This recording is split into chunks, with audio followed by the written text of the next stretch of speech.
This is the best of the week on Relevant Radio.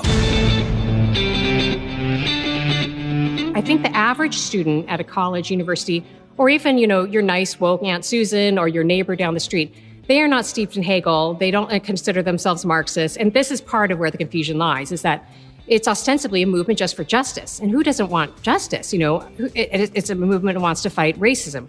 Every good-willed, normal, reasonable person wants to fight racism.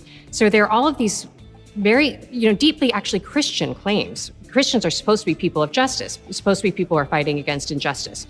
And I think that the reality that most people would consider themselves Marxists but have adopted so many of the conclusions of this movement is just a sign of how pervasive and how ubiquitous the movement has become. It's the Drew Mariani Show on Relevant Radio. Yeah, that's my next guest, Noelle Mering. She's going to be stopping by in a second. We'll talk to her about it. I've spoken to her many times. She wrote a book on really the rise of wokeism in our culture today, and it's kind of frightening. I thought maybe we'd touch on that. I saw a couple stories. Let me share these with you, then we'll talk to Noelle a little bit about this.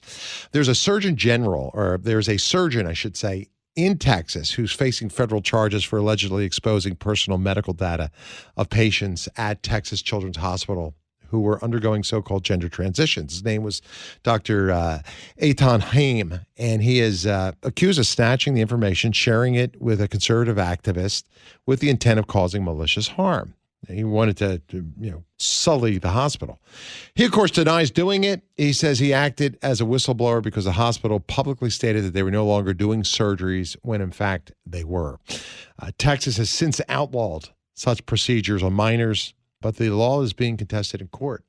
The city of Huntington Beach, California, is suing that state because of a new law that tells schools you can't tell parents that your children is dealing with gender dysphoria. The city believes that parents should know that and that they are suing the state to make sure they can do that. And the very fact, though, that a children's hospital is doing these surgeries is really an indictment of how woke the medical establishment has become. And a state that tells schools, you got to hide the information from parents, it means the same thing. But you know that it's not just the medical or the educational establishments that are doing this. The idea that people can change their genders, that parents have no rights to know what their children, what they're struggling with, especially when it comes to gender identity in schools, that sexual licentiousness is okay, that is actually good. That is a radical ideology. There are certain ongoing behaviors in our culture right now. Certain races are certain perpetual victims. There are others that are policies that are inherently racist. We're living in a time, I think, of great confusion. And the question is, how do you head it off in your own family? How do you do that? I don't know if you've noticed how wokeism has crept into almost every part of our society. And it's the workplace.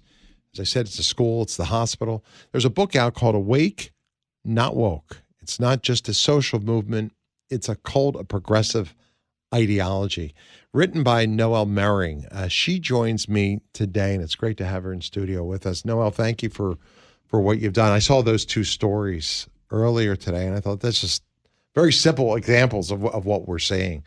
And as I was going through a lot of this stuff, I knew you were going to be stopping by. I was just wondering, where are we with it right now? Is it on the rise, or are people now beginning to see the bad fruit of this? And we saw what the one doctor did. Are people trying to call it out, step away from it? Are things changing?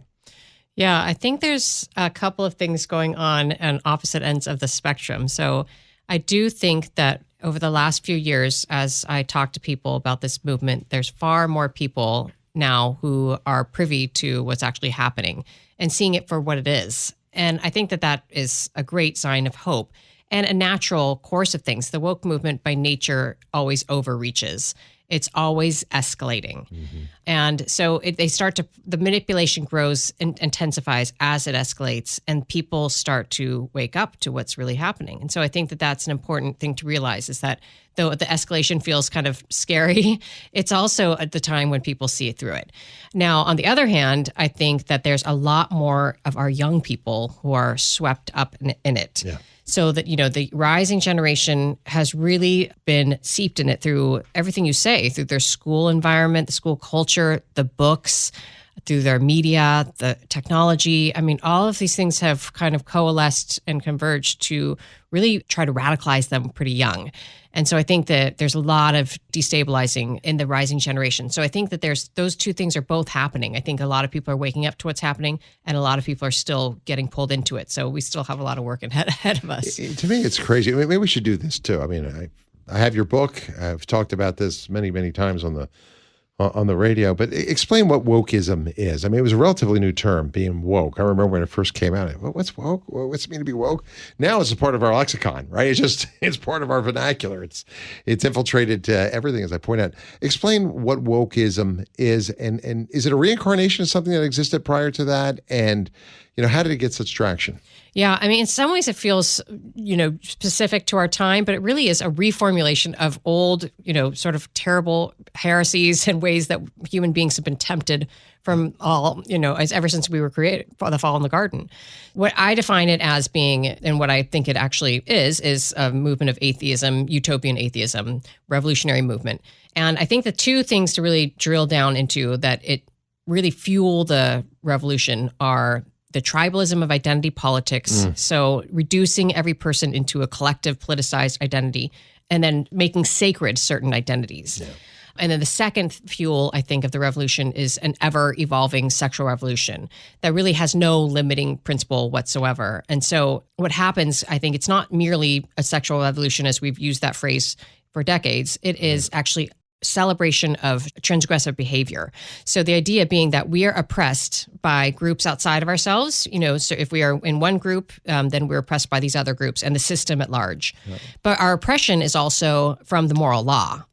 And so part of our liberation is not just defeating other groups, it is planting a flag of transgressive behavior for the sake of defeating the moral law and the moral law's author. And so that's why you see this ever escalating kind of behavior, where you think it can't get more bizarre, and it does. At first it's, one thing about destabilizing marriage, right. Then it's transgenderism, then it's, furries, people, transspeciesm, because it's just, there's no way to limit it. It has to, what's normal today will be boring tomorrow. And so you have to keep pushing the boundaries. But, I've always had this ideology, it can only go so far, right? Until people see the bad fruit of it. It's a great point. We redefined marriage. We just want the same rights as you. We want to be at the bedside of something that's dying. Love is love. Why can't we get along? Then what do we see after that? Well, it can lead to polygamy. You've got these polyamorous relationships. You see the transgender movement, as you point out now. You see furries. People are coming to class dressed up like a cat. Right? I mean, and the professor's got to acknowledge them. We live in this dictatorship of relativism where that truth is that person's truth. Mine's mine. You're saying we need to plant a flag. That sounds confrontational. It sounds like you're going to be looked like you are prejudiced. Who knows what kind of monikers going to be put on you. How do you see us doing that today? And have we become so shamed into silence that people really aren't speaking truth about what the true nature of gender is, or sexuality, or marriage, or things along those lines? Yeah, no, I think that we have to have a nuanced approach. So I like to think of it as there are different categories of people who are pulled into the woke movement. Some are true victims. Their vulnerabilities, their wounds, their sufferings have been exploited, very manipulatively, and they've been pulled into this movement in ways that I don't see them having a ton of culpability. Maybe they're too young to understand what's happening and, all these things. And so I think that we really need to be leading with healing, love, that real charity-led approach. But then there's also aspects of the movement that are really doing sinister things that we just have to, maybe try to help those people who are spearheading it, but they also just need to be stopped in the immediate, there's an immediate need of stopping the damage, especially when it's targeting children. So I think we have to have sort of an agile approach as we think of it, and not become a mirror image of what the progressive movement really, the way they fight is by reducing other people into categories where they really lose their personhood, their humanity. And we don't want to do the opposite. We don't want to reduce people to their ideology and then fight the ideology by thinking that person's our enemy. Christ is interested in every soul. And so we need to treat every person in front of us with great love. They take almost a militant approach sometimes, where we as Christians should really approach this with a spirit of love and with truth. That's right. That's right. And I think that can be used against us because, compassion and love are at the heart of our, that one of the greatest ways that we are manipulated, I think, or the movement manipulates people is through an appeal to compassion. And I think it really actually mimics sort of a narcissism move. The way that narcissists operate, they look for someone who's a real empath because they know they can exploit that. And I think, there's something, I'm not saying every woke person's a narcissist. I'm saying the movement operates in the same manipulative manner as a narcissist. So funny. Rick's in Oak Brook, Illinois. And Rick, good afternoon. You're on the air with Noelle Mering. Hi, yes. I've had a lot of negative experiences with wokeism. I left my old church because I felt I got too woke. But after 20 years in the labor movement, I've read Das Kapital. I've read the Communist Manifesto. I don't agree with everything Marx said. But Marxism is a movement towards state ownership of the means of production. That's what that is. Marx never mentions homosexuality. He didn't know what transgenderism was. His understanding of racism was about imperialism. It seems like the people who are opposed to wokeism, rather than making nuanced arguments, they're just reaching back to that Red Scare and using the Marxism boogeyman, and that's not going to work. We have to have good arguments against each and everything.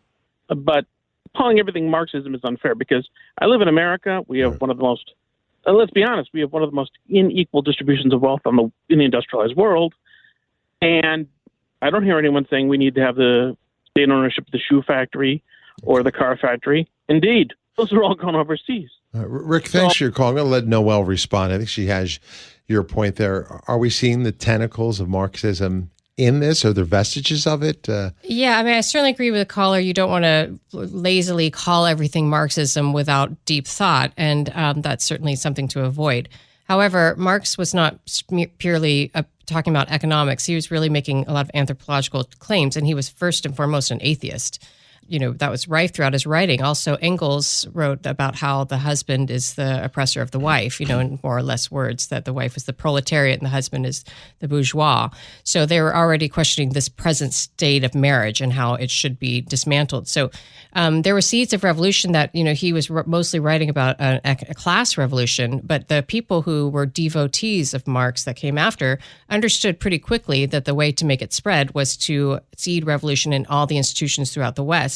And that the Western mindset was too authoritarian, too imbued with tradition, too respectful of the father, that all of these things were part of what makes the system, the superstructure, continue that Marx was decrying. And so his followers really quickly translated the revolution, not just along class division, but along cultural divisions, race, male, female, the intellectual class.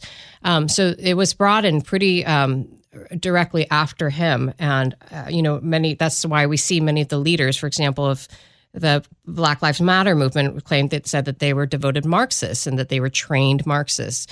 Marx is celebrated and read. One of the most common books read in schools, education institutions read Paulo Freire, who is a Marxist. That it's a boogeyman only insofar as that's a way to make us not acknowledge the influence that he's had. But the influence is pretty traceable and trackable. Dan's in Richmond, Virginia. He's a teacher.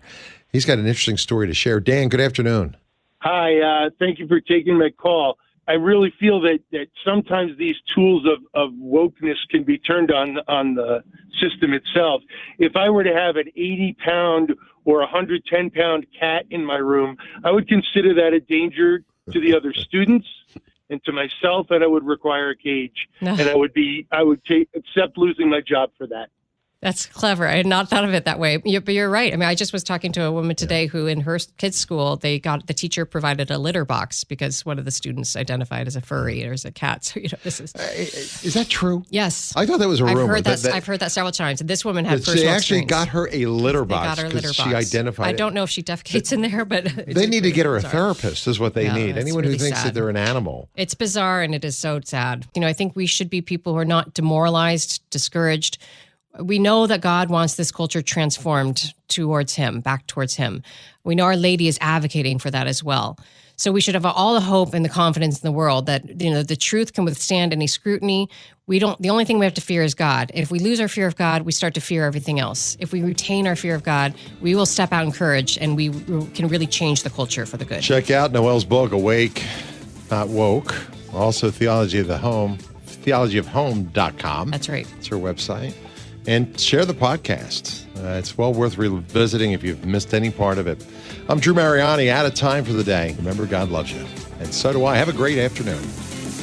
Hey, like what you just heard? Then share it with your family and friends. And thanks for listening.